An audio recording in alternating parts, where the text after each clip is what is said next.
Welcome to Sunshine Customs. I'm going to do an update on the Super Bee. I've done a lot of work to it since I filmed last. I've got 160 plus hours in this thing. The body work is probably about 75% done. Still a lot of work to do to it. This is one of those jobs that it's easy to end up with more work than you plan. I actually went and looked at this car, 3 times before I agreed to bring it here and fix it. And when you're looking at a car that's in primer, or like this car was sandblasted, it's almost impossible to see, what condition the body is in. There are just so many, dents and dings, and you can see some of the big stuff, but it's impossible, to see how flat it is and what it's going to look like. So I underestimated this job.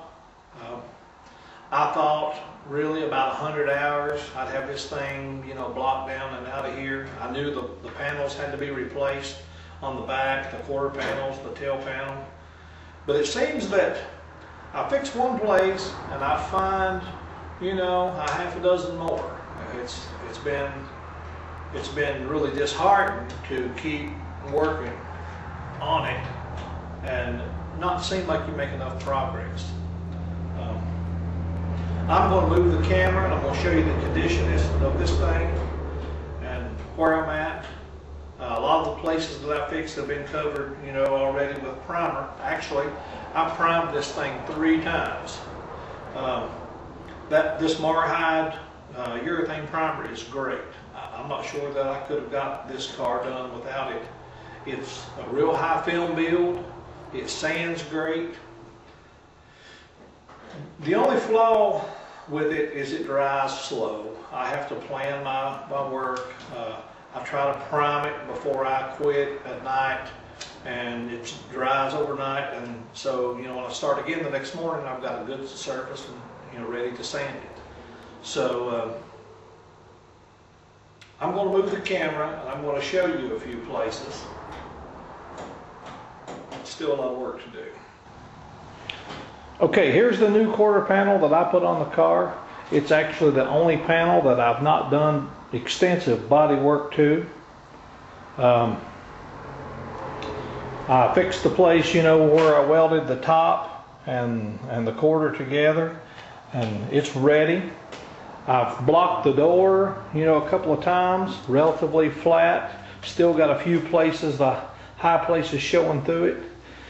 This fender I fixed several times. The top of it was just awful. I filled it, I've blocked it several times, and I just discovered another dent right here that's got to be fixed. The hood has still got extensive work to do to it. You can see, I think, the dark places. I blocked it once, and the high places that come through it, it's just looks like the ocean. We repaired the inside panel right here near the light.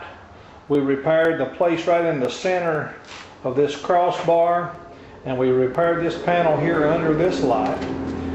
We done some repair right on the front of this fender, and actually this is not the first repair on this fender. It's actually been primed and blocked and several places fixed in it a couple of days ago. Blocking it last night, you can see some high places come up, and also some dents we filled that we've not blocked down yet, and then several other dents that I found just as I got through and went in last night. So still extensive work to do to this fender. The door is still it's 75% flat. You can see some of the high places in it that starting to show through the primer. This quarter I didn't do anything to besides I put the lower part on it. You may remember earlier video I cut it and put the lower section on it. We've got it pretty flat. Might prime it one more time. One high place right here, and one dent that I discovered right there yesterday.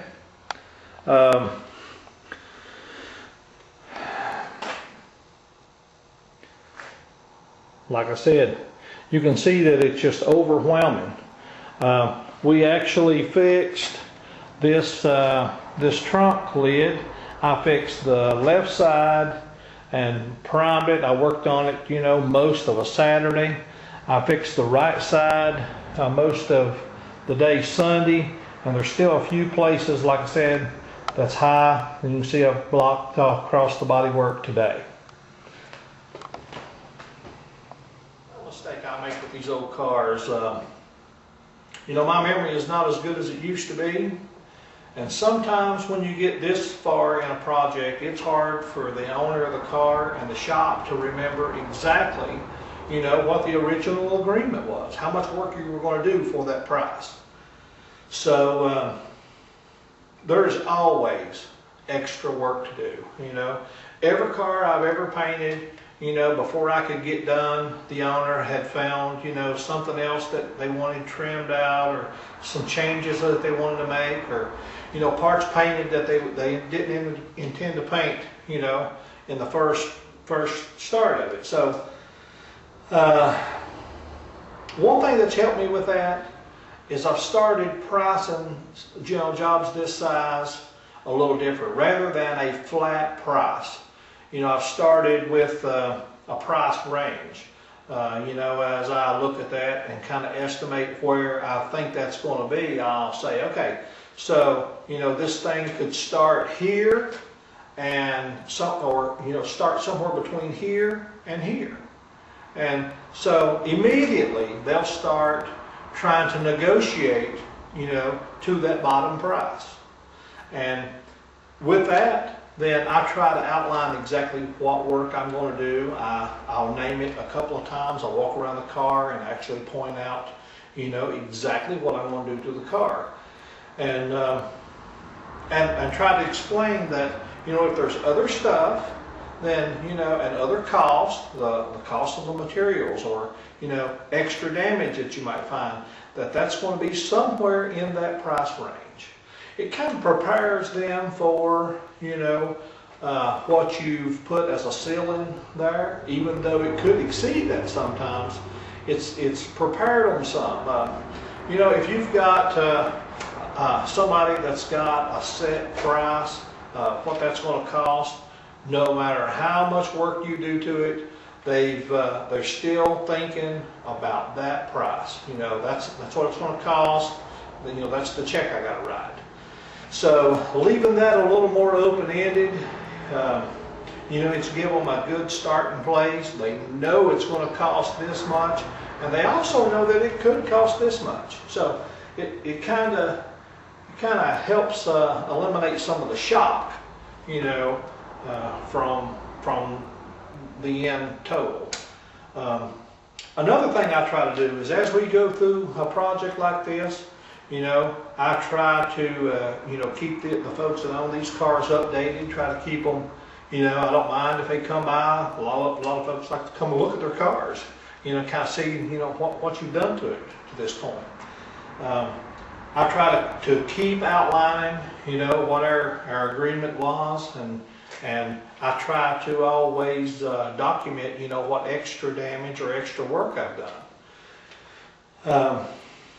The body work on this car, you know, is no one's fault but mine. I looked at the car, I rubbed over the car, like I said, 3 occasions. And the simple facts, you know, are that I underestimated it. I can't expect the owner of this car to pay for that. It's not additional damage. It was stuff right there for me to see, some of it. There has been some additional stuff that I've had to do to this car, you know, that wasn't talked about in our original agreement. So, you know, that's a hard part of fixing these old cars.